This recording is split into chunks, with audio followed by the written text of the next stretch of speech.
Hello everyone. Today I have another special guest. This time is someone who's been, 3 times world champion, Olympic gold medalist, and someone who holds the title of world's best athlete. Dan O'Brien. Dan, thank you very much for being here. I think I need to apologize for the short introductions among all the successes and the things that you are doing, as athlete and after finishing your sports career like right now. What I wanted to say for sure is great pleasure and honor having you here and being able to chat with you today. Can you please tell us about your journey? When and how did it all started? Well, first of all, let me say thank you for the opportunity to just talk about what I love so much, and that's sports. I found sports at a young age, but I look forward to this conversation, and hopefully this will inspire young kids or other people in different stages of their life. Because for me, it just because I won the gold medal or won 3 world championships, the striving for success and the battles in life have never ended. So it was interesting when I was a young athlete, and I recently heard from my fifth grade teacher's son. And he my fifth grade teacher was an older gentleman. He passed away recently, and his son reached out to me and said, "Hey, could you tell me a story about a time my father affected you when you were in the fifth grade?" And I was thinking back, and for me, that's when sports started. I remember just being 9 and 10 years old. I started in Little League baseball. My father got me a bat and a glove, and the next thing I knew, I was on a team and I was playing Little League baseball. But I was not very outgoing person. I was a friendly kid, and I always managed to have a number of friends nearby because we lived out on a farm, and there were always farm kids around. But I was not very good in school, and I think because of that, I was a little withdrawn and I didn't have great confidence. But when I started playing sports, everything changed for me. I gained a lot of confidence. I think because I was a good athlete, I was good in sports. And I remember in that fifth grade, under Mr. Clark's class, he was the gentleman who passed away. We used to run 50 yards, race for 50 yards, and I could beat everybody in my class. And before you knew it, I beat everybody in my class and then the other classes. And then I was even beating kids that were older than I was. And because of that, I just got such a great feeling of confidence. I came out of my shell. I was even a little bit of a class clown. But that was really the start of my journey in sports. I was the kind of young Fantastic. athlete that would watch Monday Night Football, and I had a large family. Nobody else cared about it except for me, and I would watch the whole show. And by the time it was done, it was time to go to bed. And but I just remember watching television and dreaming and thinking, one day that's going to be me. One day I'm going to be a professional athlete, and I'm going to be on television. Yeah, so why professional athlete? Didn't you just want to play and do sports like all the kids? What inspired you to go professional? Well, I think in the United States, we see so many professional athletes on television. When Yes. I was growing up, I looked at athletes like Muhammad Ali. Um, you fell in love with the Dallas Cowboys because that's America's team here in the United States. But that's where all the best athletes are. Whether they're boxing, whether they're playing basketball, football, or I didn't really think the Olympics was a professional avenue for me. It wasn't until a little bit later that I fell in love with the idea of the Olympics. And so flash forward to junior high school. Now I'm 13 or 14 years old, and I see the U.S. team beat the Russians in hockey in the Olympics in 1980, and that changed everything for me. Now I stopped thinking I'd be a professional athlete, and I wanted to wear the USA uniform because I thought it was just. I remember the day of the hockey game. I kept thinking, it's like, wow, it must really feel special. It must really be something special to be one of those players wearing that uniform and having the whole United States, on your side cheering for you. And when the game was over, I was exhausted. I was in tears. And I told my mother at the time, I said, I'm going to the Olympics. And she said, in what? And I said, I don't know yet, and I didn't know at the time. But that was really where the dream started for me to go to the Olympic Games. That's fantastic. And you stick to it, and actually you did go to the Olympics.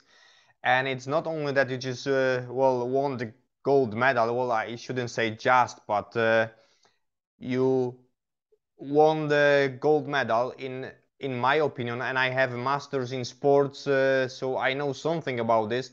The hardest, in my opinion, well, Olympics discipline, because decathlon is very hard. You need to, well, compete in 10 different disciplines and come out on top better than everyone else, and you did.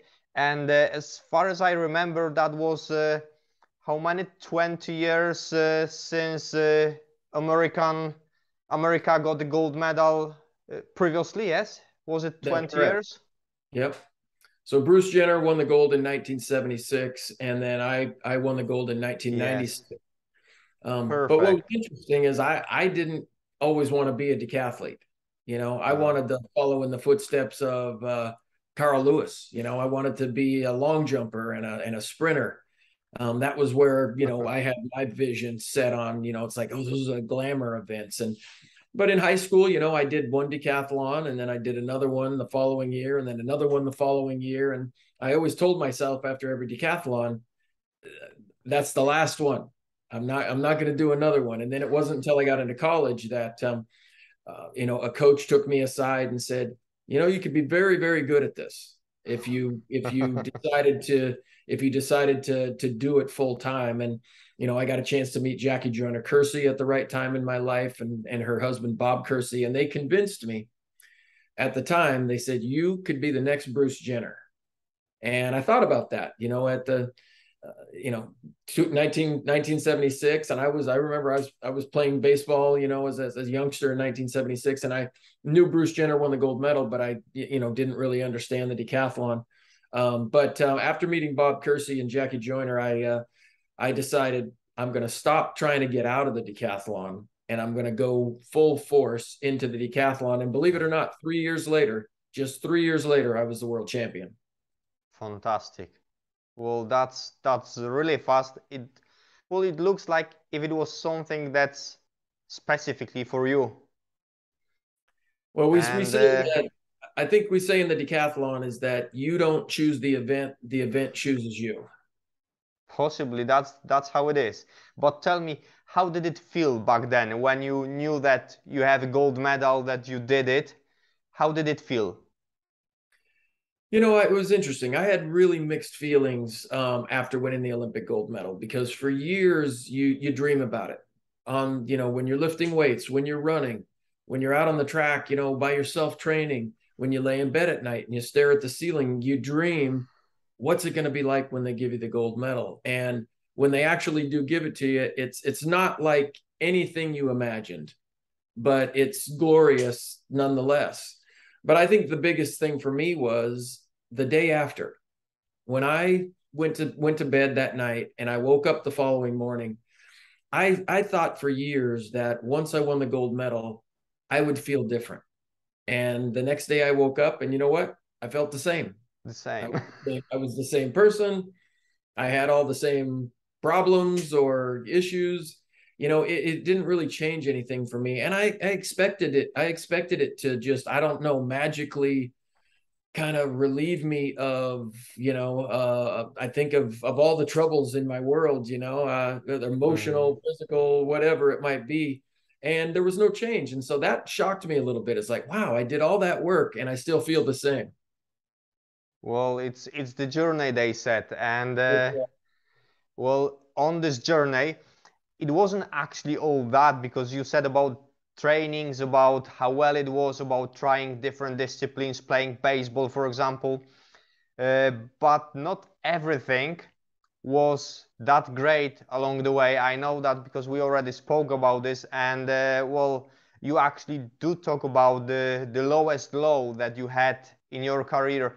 Can you tell us a little bit more about this, please?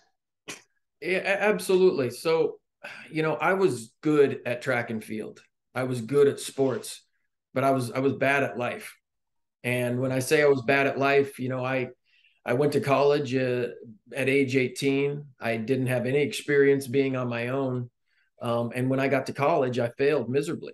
I got bad grades. I lost my scholarship. I ended up, drinking, doing drugs, and it really took me off track. And I let down the coach who recruited me to go to college. And I can remember, being in Moscow, Idaho, the college town where I wasn't attending school. I didn't have a job. It was the middle of winter time. And, I was looking for any job I could, working at a pizza factory, or, working doing dishes at a restaurant or something. And I couldn't figure out how to, get my life back on track. And when I figure on track, it's like, I need to get on a sports team here and succeed. And my life had been so unmanageable that I didn't go home for Christmas that year. And because I was embarrassed to tell my family and my friends that, I basically was a failure. And I remember just the lowest, Christmas morning. No job, no training. Yeah. And I took a look around and took stock of my life, and realized, I've got to do something. What is it that I can do? And so I think it was the next day, one day after Christmas, or the following day, I walked the 2 miles to my coach's house and knocked on his door and said, I'm sorry I let you down, but I'm in this position now. Can you help me get back on track? And I think maybe one of the toughest things I ever had to do was, ask somebody for help, and just solely rely that, they were going to use the goodness of their heart to help me out. And so my coach, Mike Keller, said, be ready. I don't know how we're going to do it, but I'll help you if I can. And he did. He called me a couple weeks later and said, let's try to get you into a junior college. And I said, at that point, I mean, and I was, I've had some experience with it, but I was like an alcoholic. It was just like, at some point, Yeah. you're willing to do whatever it takes to get better. And at that point in my life, I knew I have to do whatever it takes to get my life back on track. And I packed up everything I owned in a duffel bag and got a ride to Spokane, Washington, and started my track and field career at a junior college. No, it was really, really low then. And well, it's a good thing that you had the courage and managed to ask someone for help, because we both know that a lot of people, especially guys, don't talk about problems. We find it very hard to say, I need help. Can you help me, please? And you did, and it paid off, because I believe after that it was, well, getting back on track, literally as well, and it gave you opportunity to win a gold medal and achieve everything you did. Fantastic. It was what I when I look back on that time in my life, I was by no means a perfect human, but I used the passion that I had inside of the sport of track and field and decathlon to, propel me. But still I was messing up in life. I, still was, partying too much. And, even after I got back on track, I got a DUI. I was driving under the influence of alcohol. I got a ticket, but my coach, Mike Keller, kept giving me chances. He gave me, it was not just 3 strikes, it was strike 6, strike 7. And then the coach at Spokane Community College, where I went to junior college, such a giving human. The day I showed up and I didn't know what to expect, he just said, look, you're welcome here. We're going to take care of you. And you know what? A week later, I was settled in someplace. I had a decent job. I, was going to classes, and I think back and just wonder, it's like, I wouldn't have been able to do that had somebody given up on me. I would not. It was because of the kindness of coaches that I'm here today. Yes, and the world is tough. The world is well complicated, especially for someone who's heading for some achievements. Tell me, Dan, what do we need to do to stay sane in this competitive environment that we are in? Well, what's interesting is we as humans believe that we can fix our own problems. All right. There's something about it. It's just like, I'll figure it out. I know I can do it if I just A, B, C, or D. Hmm. And honestly, we don't have the tools. We're not equipped with all the information. We're not educated enough to fix ourselves a lot of times. And so the best and the greatest thing we can ever do is just reach out to other people, because you know what? The resources are all around us. All the help we need is nearby. Family members, people that care about us, coaches, therapists, doctors. If we just have the courage to reach out and let somebody else really help us, because I think maybe the greatest lesson I ever learned is and understood is, know what you don't know. Perfect. That's very deep and fantastic answer. So well, I hope you guys listen to it carefully, and if you need to play it back and listen to it again, please do so. Because yes, we need to. Well, we're living among people, and we should work together every time we can. Fantastic. Thank you, Dan, for that. Uh, Tell me, if someone wanted to follow your career, see what you are doing now, the work that you do as a well sports ambassador, the generally the whole activity that you have in your very busy schedule, where they can find you online.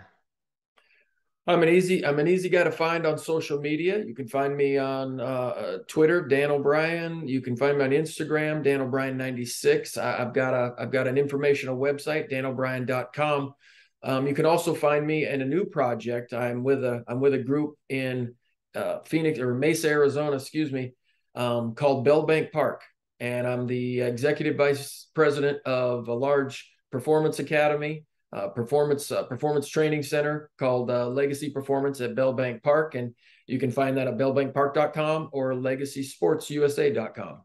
Fantastic. Thank you very much. And I'm going to take all those links, and they are in the description underneath this video. So, well, I have one final question for you before we finish. If there was one piece of advice to the young person who decided to become professional track and field athlete, what would it be? I don't think I can give just one piece of advice. I have to give more than one piece. So for Go the on. young athlete, for the very young athlete, dream to your heart's content and make those dreams bigger than you ever expected. Because I dreamt of winning, not only representing the United States, I dreamt of winning a gold medal, and that sustained me through the tough times. As an athlete who gets a little bit older, as an athlete who's already in the sport, trying to really make it, one thing that I would say that goal setting was such a big part of my journey, and not just goal setting, specific goal setting. We all have goals, we all want to achieve things, but the specificity of the goal, I think, makes it much more attainable. When you know exactly what it is you're trying to accomplish, I think you have a much better opportunity to accomplish that. Fantastic. Thank you very much. Well, and I promise to everyone who's watching this interview, I'll do whatever I can to get done back on another interview and talk maybe about someone else. But for now, Dan, thank you very much for being here. Thank you very much for sharing your story and well, passing on a very important message that well, it's the most important thing that we can do when we're in trouble. Ask for help. It is the hardest as well, but it's the most important. That start of all the changes, and well, I want everyone to know it, to remember it. So Dan, thank you very much again. Well, and I'm looking forward to talk to you again soon. All right, thank you. My pleasure. I'd love to come back and talk about more things with you. Fantastic. See you soon then.